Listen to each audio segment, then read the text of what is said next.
qu'on se le dise. Exactement. À nous, notre parti pris international, les demandes de plus en plus pressantes à la France de payer sa dette à l'égard d'Haïti. Et vous vous dites, oui, il y a une dette française. Oui, il y a une dette française. C'est une coalition d'une vingtaine d'ONG lors du Forum permanent des Nations Unies pour les personnes d'ascendance africaine, qui est à Genève, qui ont de nouveau réclamé le remboursement par la France de la dette qui a été contraint de contracter Haïti après son indépendance en 1804. Et en fait, c'est pas exactement en 1824.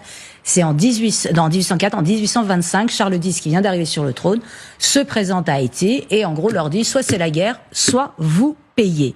Eh bien, vous payez quoi? Vous payez une indemnité de 150 millions de francs or pour dédommager les anciens colons et, en plus de ça, petite cerise sur le gâteau, avec l'assurance d'échanges commerciaux privilégiés avec la France. Et parce qu'il faut faire ça bien, vous allez emprunter aux banques françaises, c'est ce qu'on appelle après la double dette. C'est le diable qui se mord la queue. Il y en a plein comme ça dans l'histoire d'Haïti. Alors la dette a été remboursée par Haïti en 1947.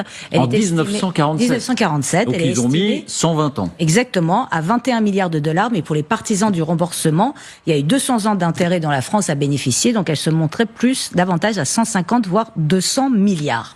Alors c'est pas la première fois que c'était. Haïti a dû payer une dette à la France pour avoir osé déclarer son indépendance. Vous connaissez ma difficulté intellectuelle, morale, historique à regarder avec nos yeux d'aujourd'hui l'histoire. Encore une fois, l'histoire n'est pas bien ou mal elle est. On doit la comprendre, l'analyser, l'offrir pédagogiquement au plus grand nombre, mais on ne peut pas la réécrire, on ne peut pas la retordre dans l'autre sens. Elle est ce qu'elle est. Mais par contre, force est de constater que d'aller demander à la première République noire, et qui n'est pas n'importe quelle République noire ou pas noire d'ailleurs, Haïti, Toussaint Louverture, quand il lit la Déclaration des droits de l'homme et du citoyen, après la Révolution française, quand elle arrive entre ses mains Haïti, ce qu'il lit, il s'y reconnaît.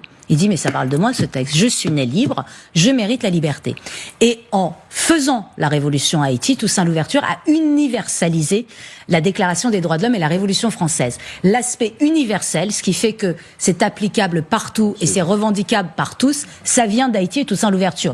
Donc c'est quand même pas rien. C'est extraordinaire. Moi j'ai une passion pour Toussaint Louverture. Je conseille à tout le monde de lire Aimé Césaire sur Toussaint Louverture. Bref, donc c'est tout à fait injuste et cruel d'arriver et de dire vous avez été colonisé pendant toutes ces années-là. Donc maintenant vous êtes indépendant, vous avez gagné de votre indépendance, mais vous savez quoi? Vous allez payer des indemnités à ceux qui ont commis cette injustice. Alors même avec les réserves que je peux avoir dans la réécriture historique, ça va quand même. Donc je pense que quand même il y a une légitimité. Mais j'ai deux mais. La première, c'est qu'on doit aussi faire payer les Américains. Parce que tout le monde a oublié cette affaire. Mais en 1914, un groupe d'Américains débarque à Haïti, pique 500 000 $ de la Banque nationale d'Haïti, les ramène aux États-Unis, pose avec, et s'installe à domicile avec l'armée américaine jusqu'en 1934, réinstaure le travail obligatoire, tire à vue sur les fugitifs, et à son départ, c'est-à-dire au moment et après, en 1934, il part et jusqu'en 47, il demande à Haïti de rembourser la dette que les Haïtiens ont été obligés de contracter du fait de l'invasion américaine.